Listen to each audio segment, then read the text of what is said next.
I was extremely ill with coronavirus. I spent a lot of time in intensive care, 1 month of which was in a coma. And I came home about 8 months ago, and I'm still very affected physically and mentally by what happened to me. It's all mainly unseen. The heart and lungs are still not functioning at full capacity.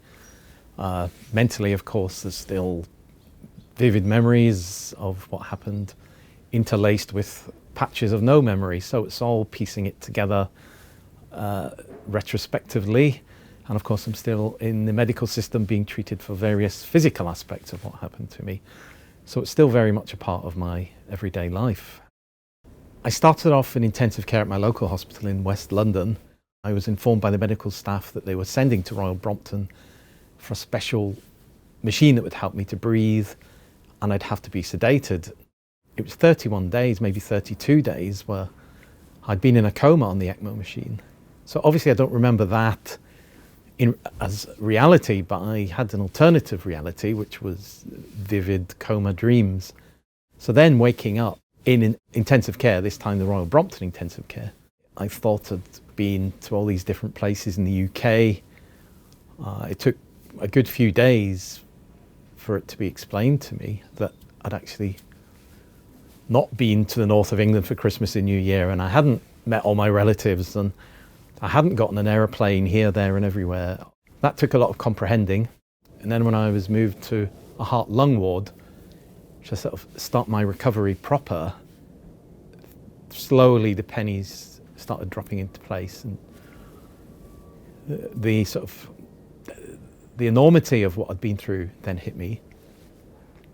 Then I got a call from the psychologist who looks after intensive care patients, and she asked me, just for the first session, just describe what your dreams are like.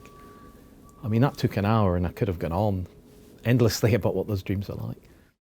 The weird thing is, now they can come back to me quite easily. Something might trigger off an element of the dream, and then I'll think, if I'm not careful here, the whole thing will start unraveling again like a rolled up carpet, and I'll have the whole nightmare again. So I'm able to sort of physically block it off, but it's amazing how many things can trigger it. A ray of sunlight on a wall can take me back to one of the wards I was on. There's all these trigger factors. Even though one is externally on the mend, look well, you're still living all these things that happened while you're in the hospital. I have a 1 monthly phone call with psychologist intensive care. That's extremely useful. It's easy to let your imagination run away with you. If you get a cough or a sore throat, you might think, oh God, here it goes again. You know, this is how it started last year. That's the problem. It's too easy to fit yourself into where you were before. And it needs that sort of rational conversation with somebody to say, no, just hold on a minute and let's put it in context. Also, it's talking to someone who is dealing with intensive care survivors all the time and knows the patterns of what people have been through. The other good thing is that it also enables me to give an update on my physical progress and put that into context. And it's also helping deal with the past trauma of the 3 months in hospital and getting through that.